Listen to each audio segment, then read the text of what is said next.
वरीयाने सते प्रश्न कृतौ लोक हितम नृप। वरीयानेस ते प्रश्न, बड़ी अद्भुत बात है।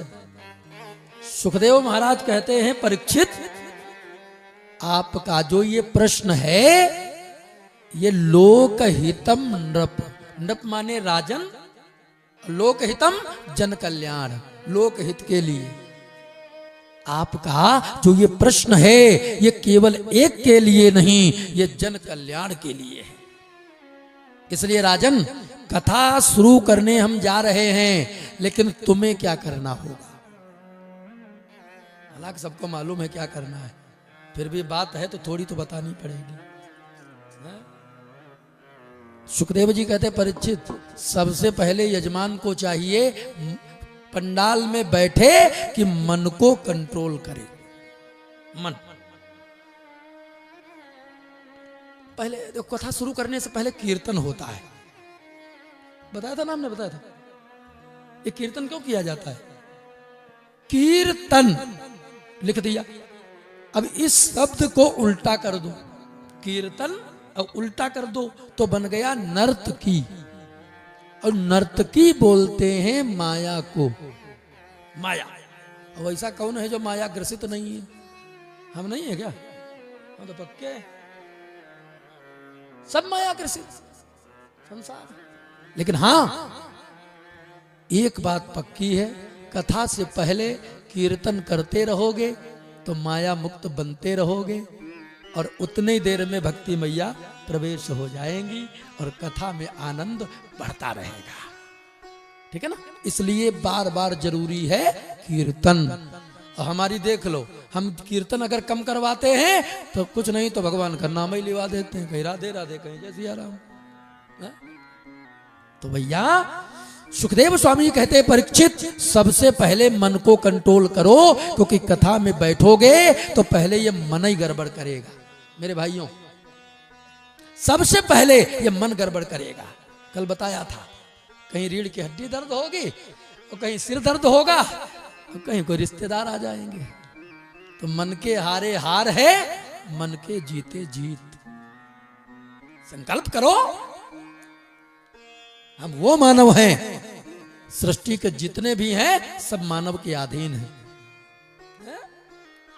संकल्प लेकर बैठो, मन क्या हरा पाएगा? मन के हारे हार है। जैसे कोई काम करने जा रहे हो और पहले सोचा यार होगा कि नहीं, होगा कि नहीं, और जहां नहीं लगा फिर वो होगा नहीं, चूक गए। संकल्प करना है, होगा कैसे नहीं, होगा कैसे नहीं, तो इतना आत्मबल आ जाता है, काम तो होकर रहेगा। क्यों भाई? काम होगा। लेकिन पहले ही से उठे फिर गिरे, उठे फिर गिरे, तो वो ठीक नहीं है। अच्छे लोग वो निश्चय करते हैं। तो मन के हारे, बोलो हार है, और मन के जीते, तो जब मन के जीते जीत है तो हम जीते हैं, हमेशा जीते रहेंगे, हमेशा। मैं कभी नहीं घबराता हूं। अरे आज इतने लोग बैठे हो, भगवान की कृपा, कभी कभी तो बहुत मिल जाते हैं लोग, और कहीं कहीं पूर्वापाली में तो बहुत ही कम लोग समझ ही नहीं पाते, तब उनको 2-3 दिन समझाने में लगते हैं। लेकिन हाँ, जो समझ गए फिर तो लास्ट दिन तक फिर आनंद बरसता है। बोले गोविंद भगवान की जय। तो मैंने एक दिन बताया था, यहां पर वो कथा है क्या, लोहा और मन की बात। 1 मिनट में सुन लो। जैसे लोहा की औजार बनाना है, लोहा का औजार बनाना है, और वैसे हथौड़ा से ठोकने लगो, औजार बना पाओगे क्या? अब बढ़िया लोहा गरम कर लो, लाल लाल हो जाए, चाहे जिधर मोड़ लो, चाहे जो औजार बना लो। वैसे ये मन है। अश प्रभु दीन बंधु हरि, कारण रहित दयाल, तुलसीदास सठत ही भजो, छाड़ी कपट जंजाल। मानस के अंत में फिर कह दिया, पाई न के गति पतित पावन, राम भजो सुनु सठ मना। पाई न के गति पतित पावन, राम भजो सुनु सठ मना। पाई न के गति पतित पावन, राम भजो सुनु सठ मना। भैया वाह, धन्ना बोल सिंह तबला से पसंद करते। वाह, पाई न कही गति पतित पावन, राम भज सुन सठ मना। रे मन, अब तो भगवान के चरणों में लग जा, लग जा चरणों में। दुनियादारी बहुत देख लिया, दुनिया का बनकर देख लिया, श्यामा का बनकर देख जरा। राधा नाम में कितनी मस्ती है, उस नाम को जपकर या पीकर देख जरा। दुनिया बहुत देख लिया, अब जरा इस मार्ग पर भी तो आगे बढ़ के देखें। केवल एक मार्ग चुन लिया, उसी पर चल रहे हैं, नहीं भैया। इसलिए मन को कंट्रोल करो। दूसरी बात, अब फटाफट आगे बता रहा हूं क्योंकि नियम बहुत ज्यादा है, और ज्यादा नियम बताऊंगा तो उब जाओगे। उबाना है नहीं और सुनाना भी सब है। भगवान के ध्यान के बारे में बताया है, विस्तार बताऊंगा, समय लगेगा, इसलिए थोड़ी सी बात में मैं सब कुछ बात बता रहा हूं। एक है स्थूल ध्यान और दूसरा है सूक्ष्म ध्यान। अब इसकी व्याख्या करनी पड़ती है। स्थूल ध्यान क्या है, सूक्ष्म ध्यान क्या है? विषयानंद, भजनानंद, तब है ब्रह्मानंद। ब्रह्मानंद। परिचित एक बात और सुन लो, जब कोई भी कथा सुनने बैठे तो जिताशनो, जित श्वासो, जित संगो, जितेंद्रिया। ये तो आम बात है। सबसे पहले जितासनो, आसन जीत लो, आसन जीत कर बैठो। दूसरा जित श्वासो, जैसे कर्म कांड में रेचक, कुंभक, पूरक, ये सब क्या है? प्राणायाम। देखो एक बात समझ लो, हमें आपको उम्र नहीं मिली। जैसे कुंडली में उम्र लिख गई 90 साल, कितनी लिख गई? 90 साल। और पता लगा चले गए 70 में, तब कहते हाँ कुंडली में उम्र थी 90, चले गए 70 में, ये कैसी कुंडली? तो देखो इसका कारण क्या मालूम? इसका मेन कारण ये है क्योंकि उम्र नहीं मिली हमको, मिली है श्वासें, श्वास। और हम जीवन में ऐसे ऐसे बहुत काम हैं जो हमारी श्वासें खराब हो जाती हैं। क्यों? तो उनको लेवल में लाने के लिए क्या करना होगा? का प्राणायाम।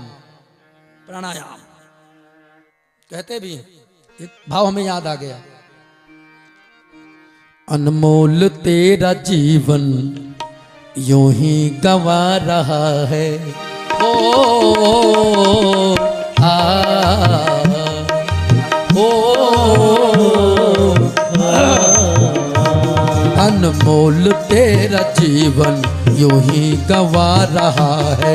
अनमोल तेरा जीवन यूं ही गवा रहा है। अनमोल तेरा जीवन यूं ही गवा रहा है। अनमोल तेरा जीवन यूं ही गवा रहा है। किस ओर तेरी मंजिल है, किस ओर तेरी मंजिल, किस ओर जा रहा है। अनमोल तेरा जीवन यूं ही गवा रहा है। अनमोल तेरा जीवन यूं ही गवा रहा है।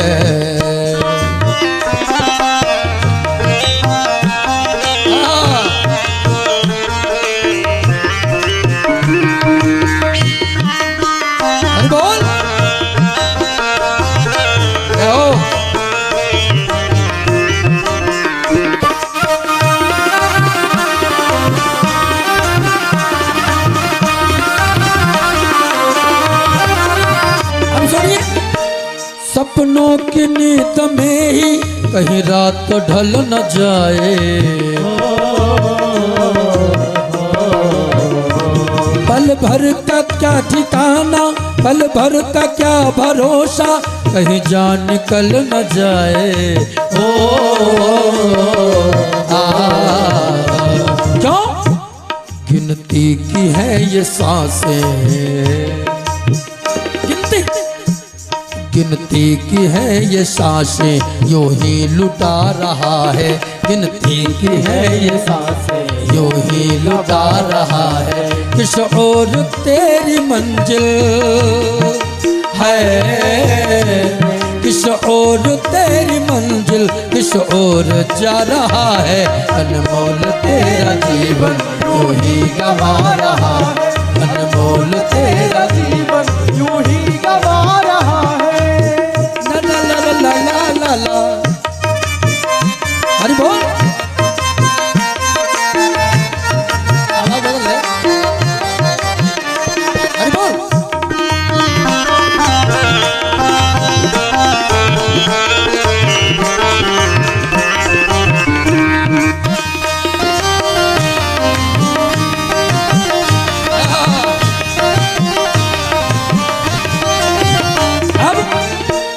जाएगा जब यहाँ से कोई न साथ देगा,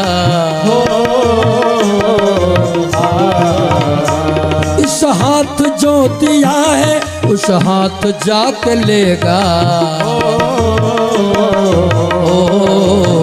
क्यों? कर्मों की है ये खेती, फल आज पा रहा है। कर्मों की है ये खेती, फल आज पा रहा है। किस ओर तेरी मंजिल है, किस ओर तेरी मंजिल, किस ओर जा रहा है। अनमोल तेरा जीवन यूं ही गवा रहा है, अनमोल तेरा जीवन यूं ही गवा रहा है। हरि बोल।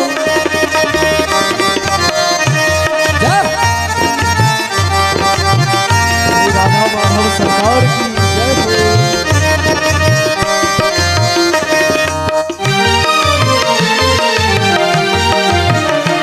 भैया।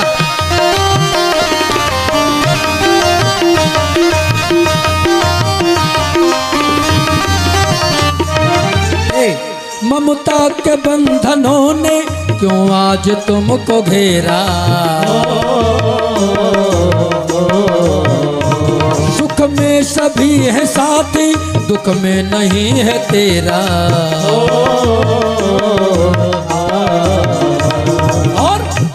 तेरा ही मोह तुझको, तेरा ही मोह तुझको कब से रुला रहा है। तेरा ही मोह कब से रुला रहा है। किस ओर तेरी मंजिल है, किस ओर तेरी मंजिल, किस ओर जा रहा है। अनमोल तेरा जीवन यूं ही गवा रहा है, अनमोल तेरा जीवन यूं ही गवा रहा है। हरि बोल। मीठी मीठी ताली लगाते हुए गाएं सभी लोग। जय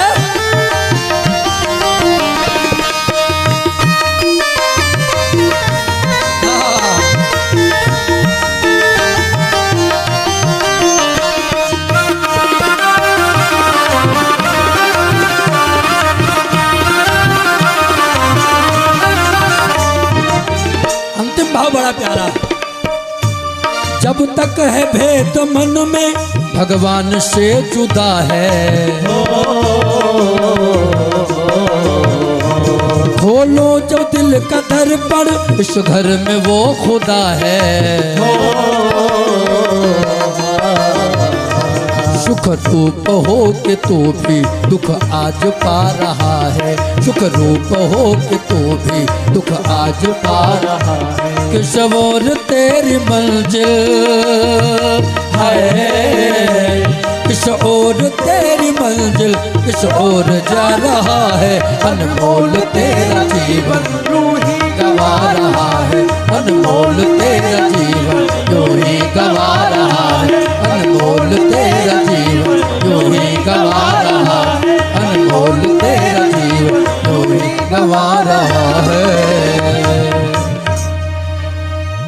किस ओर तेरी मंजिल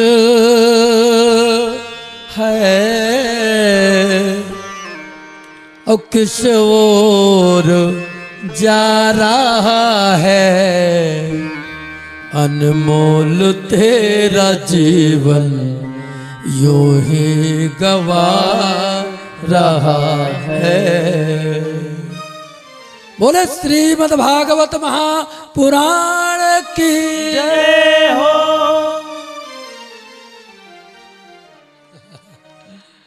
नारायण।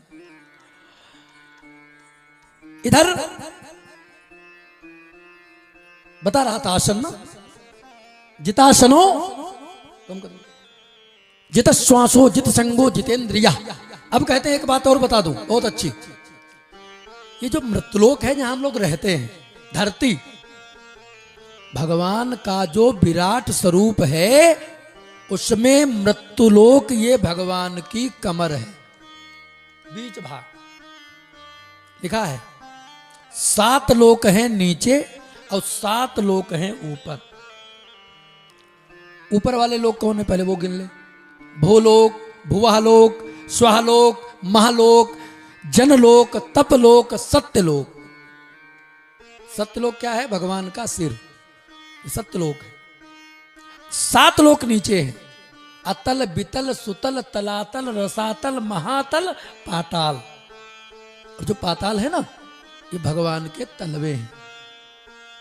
अच्छा एक बात बताओ, कल मैं बोल रहा था कि दुनिया में सब चीज मिल सकती है लेकिन शांति नहीं। शांति कहाँ है? बोल दो। बताया था ना कल, कहाँ? भगवान के चरणों में। दुनिया की हर चीज मिलेगी लेकिन शांति चरणों में है। अरे एक बात बताओ, फिर तो चरणों का ध्यान करना पड़ेगा ना। और ध्यान तभी अच्छा होगा जब हम उस चरण के बारे में जानेंगे, कैसे हैं चरण। और जाने ही नहीं है तो फिर आइडिया लगाएंगे, यार ऐसे होंगे, वैसे होंगे, ऐसे होंगे। ये तो होता है।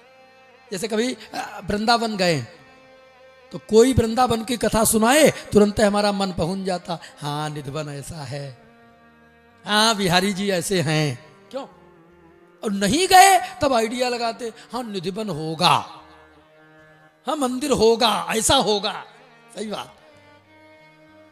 तो भगवान के चरण कैसे हैं, ज्यादा समय नहीं लगाऊंगा, जान लो। लेकिन फिर भी नहीं तो ये बात हमारे खटकती रहेगी अगर छोड़ दिया।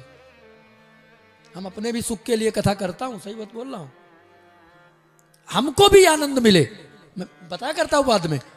हाँ हमको भी आनंद मिले। अरे कथा तो वही होनी चाहिए जब श्रोता वक्ता ज्ञान निधि कथा राम कै गूढ़। क्यों? भगवान की कथा कोई ऐसी वैसी गूढ़ है, ऐसे समझ में आ जाए तो मनोरंजन है। कथा कहाँ है? भगवान की कथा बड़ी गूढ़ है। तो मैं बताने जा रहा था भगवान के चरण। दादा ये बात सुन लो, बहुत अच्छी बात। नहीं तो अगर चरण से चूक गए तो ध्यान नहीं जुड़ेगा, और ध्यान नहीं जुड़ा तो फिर शांति भी आने वाली नहीं है। हम बातों बातों में बता दें, भगवान के चरण हैं त्रिवेणी संगम के समान। संगम, और संगम में कितनी नदियां हैं? 3। कौन कौन? गंगा, यमुना, सरस्वती। लेकिन एक अद्भुत बात है स्वामी जी, जहां पर 3 धारा होती हैं वहां एक लुप्त रहती है। ये पक्का है। उदाहरण दूं, जैसे माताएं बहनें चोटी बनाती हैं बालों की, बालों की चोटी बनाती हैं तो उस समय बनाने के समय भाग करती हैं 3, और जब बनकर तैयार हो जाए तब देखो तो चमकती मालूम होती 2। एक लुप्त गुप्त रूप से है। और इसलिए संस्कृत में चोटी को भी बेड़ी कहा जाता है। आचार्य जी, बेड़ी कहा जाता है। संस्कृत में क्या बोलते हैं?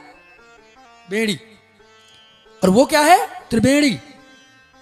अच्छा, त्रिवेणी में 3 नदियां हैं। गंगा जी, तीनों का जल अलग अलग है, रंग कलर अलग अलग है। गंगा जी का जल श्वेत, यमुना जी का जल श्याम, सरस्वती का जल लाल। भगवान के चरणों का ध्यान करो, चरण के ऊपर का भाग श्याम, मतलब यमुना जी। हाँ, अब ठीक, इधर आओ भैया। क्या बताया हमने? भगवान के ऊपर के चरण का रंग जो है वो कैसा है? श्याम, मतलब यमुना जी। बोलते रहे ना आप लोग। भगवान के नख कैसे? नख, नख माने नाखून, नाखून कैसे? श्वेत। श्वेत जल किसका है? गंगा जी का। यमुना, गंगा। अब भगवान के तलवे कैसे? तलवा बढ़िया साफ कर लो, कैसे हो जाते हैं? लाल। और लाल जल किसका है? सरस्वती जी का। तो गंगा, यमुना, सरस्वती, त्रिवेणी का संगम ही भगवान के चरण है, चरण है। अब जब भी कभी शांति की खोज के लिए निकलो तो भगवान के चरणों का ध्यान कर लो। और चरण तो अब आइडिया लगा ही लिए होगे, अब इससे भी सरल अगर बनाना हो तो फिर यहां से नीचे बैठो, तब फिर चर्चा हो, है ना। तो चरण के बारे में 3 घंटा हम बोलते रहेंगे, फायदा क्या है? बोले गोविंद भगवान की जय। तो अतल, वितल, सुतल, तलातल, रसातल, महातल, पाताल। पाताल ये भगवान के तलवा हैं, ठीक है। अच्छा, एक बात बड़ी अद्भुत याद आ गई, ये भी सुन लो, भागवत जी की ही है, अलग से नहीं बोलूंगा। मैंने पहले कहा था अलग से नहीं बोलूंगा। जैसे आजकल किसी से कह दो क्षीर सागर, तो कभी कभी ज्यादा पढ़े लिखे लोग मालूम क्या कहते हैं? अरे सब कपोल कल्पित है, कहीं दूध का समुद्र होता। अच्छा एक बात बताओ, अगर दूध का कहीं न कहीं समुद्र न होता तो हजारों लाखों टन दूध की रोज सप्लाई होती है, आखिर इतना कहां से आ जाता है? कहीं ना कहीं से कनेक्शन है, क्यों? अच्छा एक बात और बताओ, जैसे बालक जब माता के गर्भ में आता है, उदर में आया, तो वो सिस्टम बनाने वाला, वो एको ब्रह्म द्वितीयो नास्ति, वो सब समझता है। ये बालक दुनिया में जाएगा, दांत होंगे नहीं, दांत होंगे नहीं तो ये खाएगा क्या, पालन कैसे होगा? तो पहले से ही व्यवस्था कर दिया। क्षीर सागर से माता के स्तनों में कनेक्शन कोई आदमी करता है? कोई आदमी करेगा?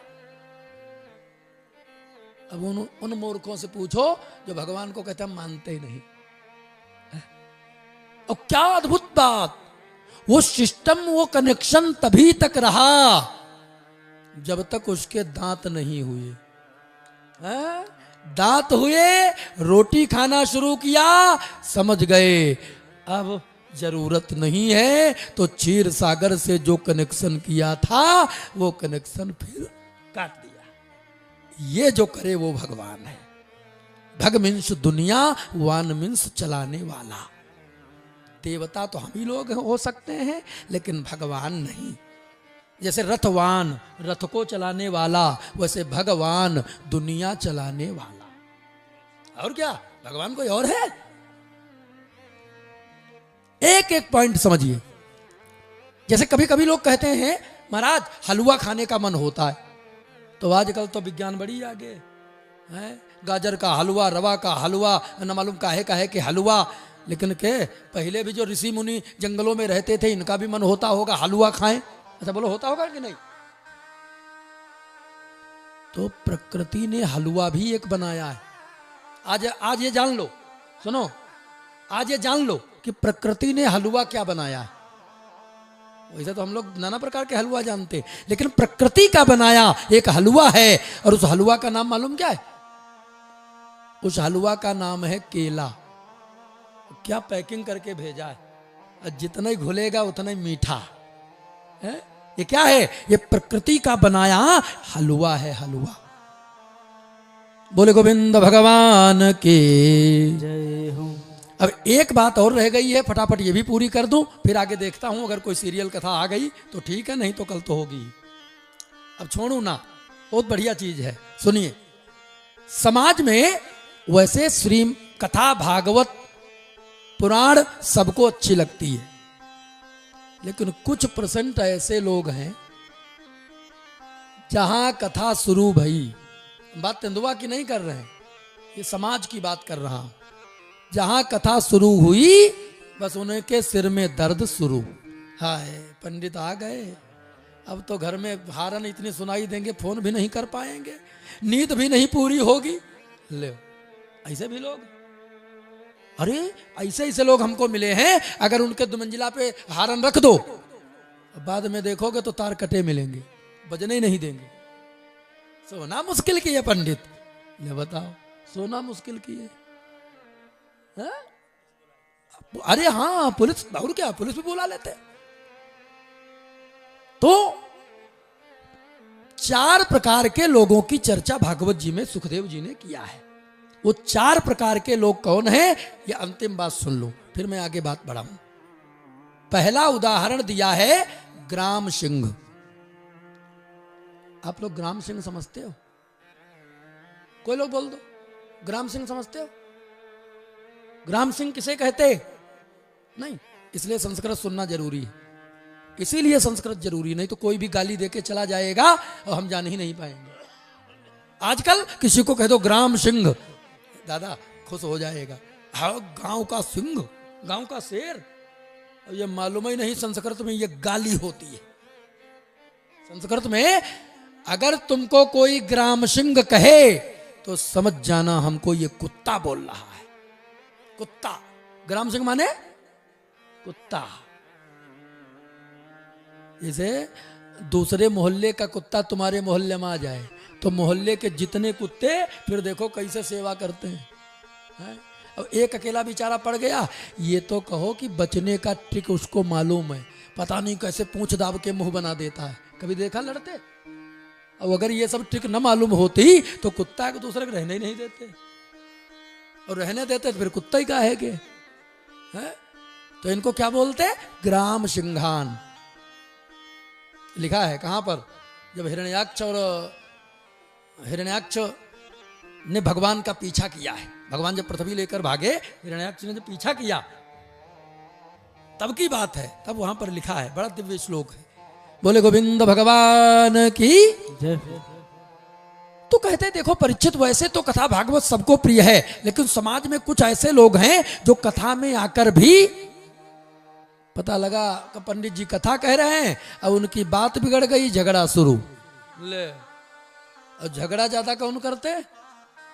सुखदेव स्वामी कहते परीक्षित, ऐसे लोग तो देखने में केवल आदमी बचे हैं, बाकी अंदर से तो बिल्कुल क्या हो गए? ग्राम सिंह। ठीक है, दूसरा उदाहरण, अब फटाफट बोल रहा हूं जल्दी से। दूसरा उदाहरण है बिडबराह। बिडबराह मालूम किसको कहते हैं? बिडबराह मतलब ग्रामीण सुअर। सुअर की उपमा क्यों दी गई है? सुअर होता है दरिद्र, है ना, दरिद्री। भाई गरीब दरिद्र नहीं होता है। 200 रुपए कमा के दिन भर में नमक रोटी शाम को खाकर चैन की नींद सो जाए, वो दरिद्र नहीं, गरीब है। दरिद्र कौन है? कोवा दरिद्रो ही विशाल तृष्णा, जिसकी तृष्णा विशाल है, यार वो भी मिल जाए, वो भी मिल जाए, खाने को रखा गप गप, कोई खा पाए या ना पाए है। तो दरिद्र कौन है? जिसकी तृष्णा विशाल है। अब देखो एक बात बताऊं, बुरा मत मानना कोई लोग मेरे भाइयों, आप लोगों ने तो बचपन से हमें सुना है, पूरा तेंदुआ मेरा परिवार है। देखो दलिद्र का मतलब ये है, सच्चाई में बोलने जा रहा हूं, जैसे 7 दिन कथा होगी और जिनकी किस्मत में है वो दूर से आकर कथा सुन लेंगे, लखीमपुर से भी आके सुन लेंगे, है ना। और अगर किस्मत में नहीं है तो भैया तुम पासा में बने रहोगे, रहते रहोगे, रजाई में पड़े रहोगे, लेकिन कथा के पास नहीं आ सकते। और 7 दिन कथा हो जाए गांव में, और गांव में रहकर तुम ना आ पाओ 1 घंटा भी, तो बुरा मत मानना, दुनिया में उनसे बड़ा फिर कोई दरिद्र नहीं है। वही लोग दरिद्र हैं जो इतनी कीमती कथा है और वह घर में चारपाई पर पड़े ले। और ये नहीं, आजकल तो मोबाइल वाला है, सोएंगे नहीं 4 बजे तक, लेकिन कथा नहीं ना, गंदगी फैलाएंगे। बोले गोविंद भगवान की। तीसरा उदाहरण ऊंट। ऊंट की चाल देखा है? वैसे आजकल हमारे तुम्हारे में भी मालूम, वो उधर से आ रहा है, वो उधर से। मालूम क्या कहते हैं? बोलेंगे तो बोलूंगा, नहीं बोलेंगे तो नहीं बोलूंगा। उनके पास 4 एकड़, हमारे पास तो 10 एकड़। उनके पास 1 ट्रैक्टर, हमारे पास 4 ट्रैक्टर। हम पहले क्यों बोले? सुखदेव स्वामी कहते हैं परीक्षित, ऐसे लोग तो केवल आदमी का चोला ओढ़े घूम रहे हैं, बाकी अंदर से तो वो बिल्कुल ऊंट बन चुके हैं।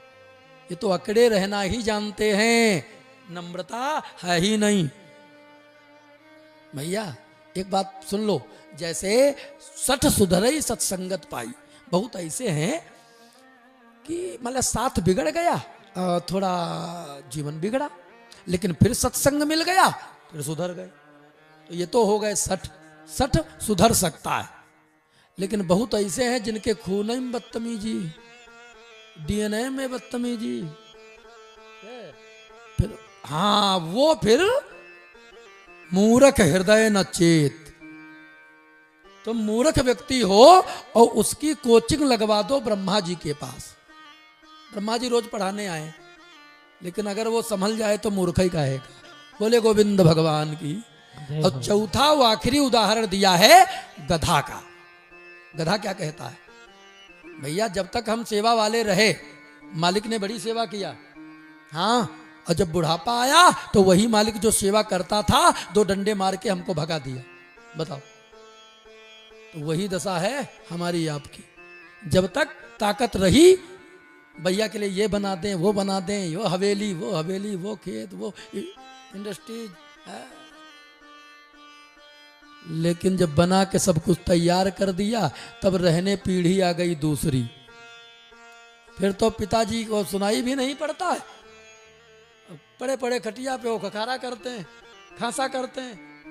तब मालूम धन वो जो तुमने कमाया है ना, वो आपके काम आने वाला थोड़ी ना है।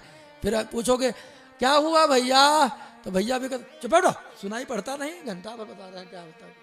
ले देखा है, इसलिए बोल रहा हूं। तो भैया कहने का मतलब क्या है कि शरीर में ताकत है तो केवल गधा की तरह बोझा ही मत ढो का, फिर का ना काम करते रहो, नाम जपते रहो।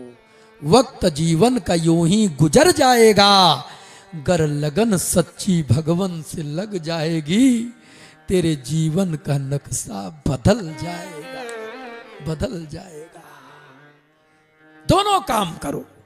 इसलिए जिन हरि कथा सुनी नहीं काना, जिन हरि कथा सुनी नहीं काना, श्रवण रंध्र आहे भवन समाना, श्रवण रंध्र भवन समाना। जिन हरि भगति हृदय नहीं आनी, जिन हरि हृदय नहीं आनी, जीवित सब समान तेई प्राणी, जीवित सब समान सब प्राण, जीवित सब समान तेई प्राण। जिन हरि कथा सुनी नहीं काना, श्रवण रंध्र आहि भवन।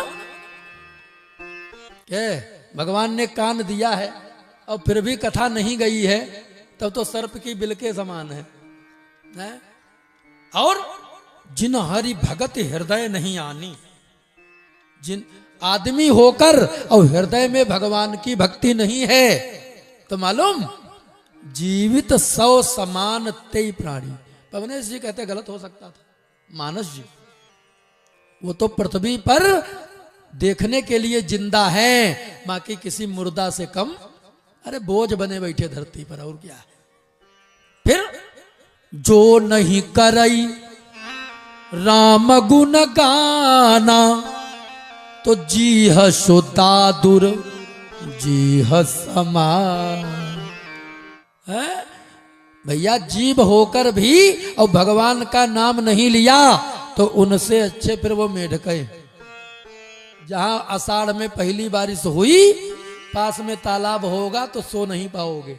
उनको ड्यूटी पता है, और हम लोग वादा किया 9 महीना, अब यहाँ आए सब भूल गए। बोले गोविंद भगवान की।